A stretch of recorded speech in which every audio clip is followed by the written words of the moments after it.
इंद्रधनुष, ये रंगों के अद्भुत मेहराब जमाने से इंसानों को मोहित करते आए हैं। बारिश के बाद ये आसमान में चमकीले रंग बिखेर देते हैं, जिससे हमें हैरानी और खुशी होती है। हम इन्हें बच्चों जैसी खुशी से देखते हैं। इनकी खूबसूरती हमें मंत्रमुग्ध कर देती है। लेकिन क्या आपने कभी सोचा है कि असल में इंद्रधनुष क्या होते हैं? ये आसमानी तमाशे कोई चीज नहीं है जिसे हम छू सकें। यह सिर्फ एक भ्रम है, आसमान पर प्रकाश की लीला। इंद्रधनुष की खूबसूरती उसके पल भर के अस्तित्व में है, जो हमें याद दिलाती है कि सबसे खूबसूरत माया भी क्षणिक होती है। ब्रह्मांड के कई अजूबों की तरह इंद्रधनुष इस बात का प्रमाण है कि कैसे साधारण वैज्ञानिक सिद्धांत असाधारण घटनाएं बना सकते हैं। हमारी इंद्रियां अक्सर हमें धोखा देती हैं, और इंद्रधनुष इसका सबसे अच्छा उदाहरण है। इंद्रधनुष को देखकर लगता है कि यह आसमान में एक ठोस मेहराब है, लेकिन असल में यह एक ऑप्टिकल इल्यूजन है। ये आसमान में असली मेहराब नहीं होते, बल्कि एक ऑप्टिकल इल्यूजन होते हैं। ये रंगीन मेहराब तब बनते हैं जब सूरज की रोशनी पानी की बूंदों से टकराती है और बिखर जाती है। जब सूरज की रोशनी हवा में मौजूद पानी की बूंदों से टकराती है, तो हमारा दिमाग इसे इंद्रधनुष के रूप में देखता है। यह प्रक्रिया बहुत ही जटिल और अद्भुत है। कल्पना कीजिए कि आप पीठ करके सूरज की तरफ खड़े हैं और बारिश या कोहरे को देख रहे हैं। इस स्थिति में सूरज की रोशनी आपकी पीठ के पीछे से आ रही होती है। जादू तब होता है जब सूरज की रोशनी इन छोटी पानी की बूंदों में प्रवेश करती है।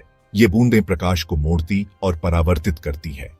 हर बूंद एक छोटे प्रिज्म की तरह काम करती है, जो प्रकाश को मोड़ती और परावर्तित करती है।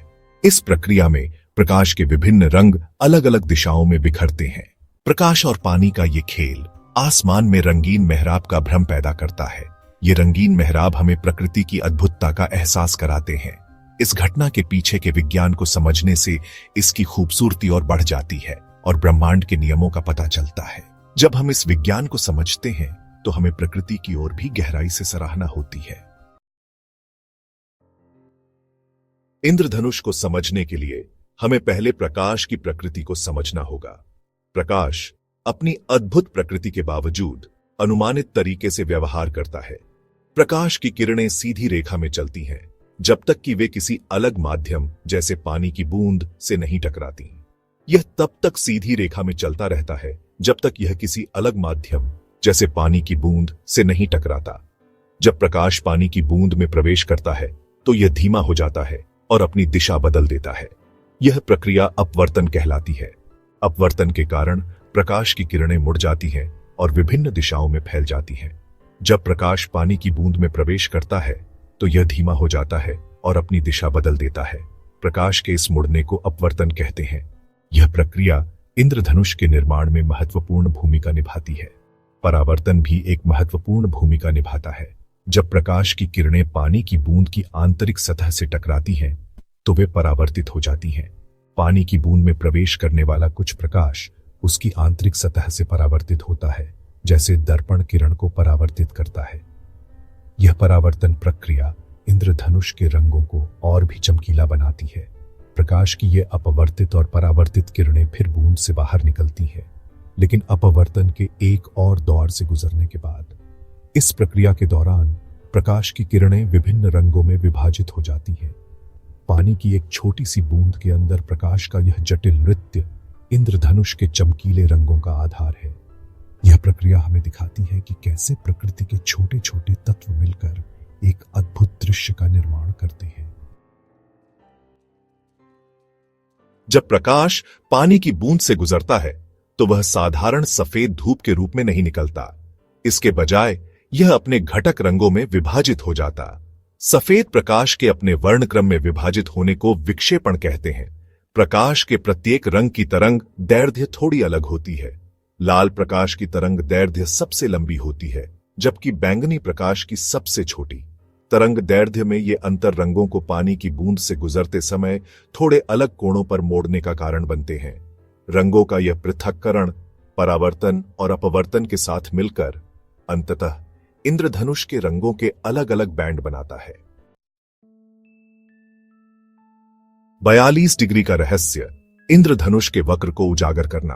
तो इंद्रधनुष एक छाप के रूप में क्यों दिखाई देता है? सीधी रेखा में नहीं, इसका जवाब उस कोण में है जिस पर अपवर्तित और परावर्तित प्रकाश हमारी आंखों तक पहुंचता है।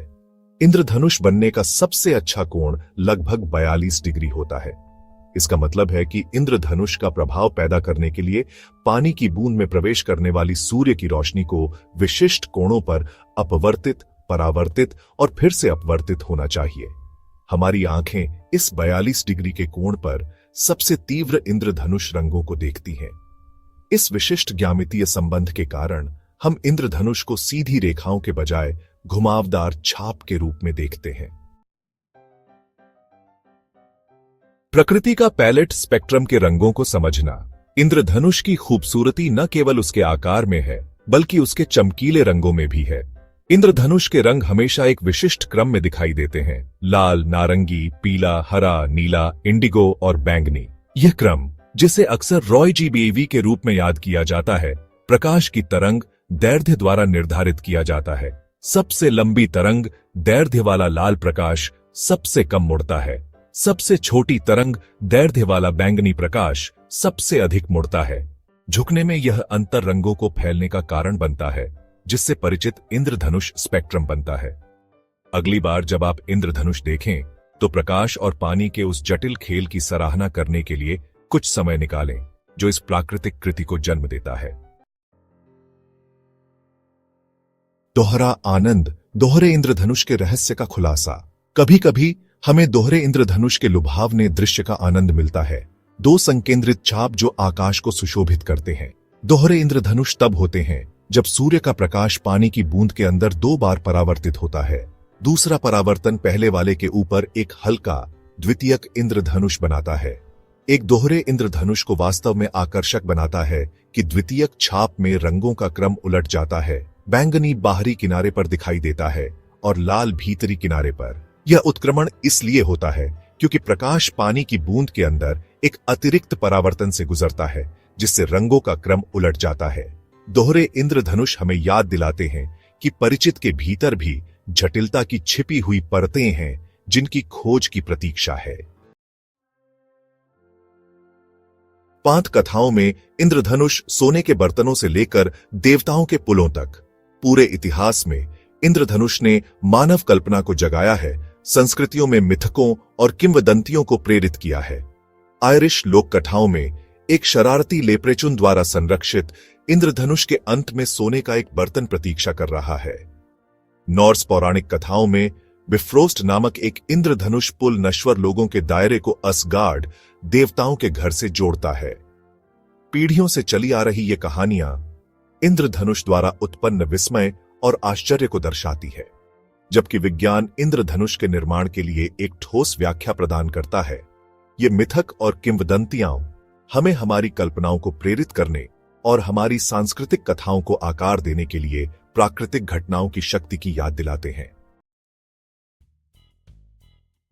साधारण से परे मूनबो, फोगबो और प्रकाश का जादू। इंद्रधनुष अपने उत्कृष्ट रूप में तो बस शुरुआत है। प्रकृति अपनी असीम रचनात्मकता में हमें इस विषय पर विविधताएं प्रदान करती है। मूनबो और फॉगबो, इंद्रधनुष जो आमतौर पर बारिश के बाद दिखाई देते हैं, सूर्य के प्रकाश के परावर्तन और अपवर्तन का परिणाम होते हैं। लेकिन क्या आपने कभी सोचा है कि चांदनी रात में भी इंद्रधनुष बन सकते हैं? मूनबो और फॉगबो, जैसा कि उनके नाम से पता चलता है, मूनबो सूर्य के प्रकाश के बजाय चांदनी से बनते हैं, जबकि फोगबो बारिश के बजाय धुंध या कोहरे में दिखाई देते हैं। ये दुर्लभ घटनाएं प्रदर्शित करती हैं कि प्रकाश, परावर्तन और अपवर्तन के सिद्धांत विभिन्न परिस्थितियों में आश्चर्यजनक प्रदर्शन बना सकते हैं। मूनबो जो चांदनी रात में दिखाई देते हैं, एक अद्वितीय और जादुई दृश्य प्रदान करते हैं, और फोगबो जो धुंध या कोहरे में बनते हैं, एक रहस्यमय और अद्भुत दृश्य प्रस्तुत करते हैं। ये दोनों घटनाएं हमें यह सिखाती हैं कि प्रकृति में कितनी विविधता और सुंदरता है।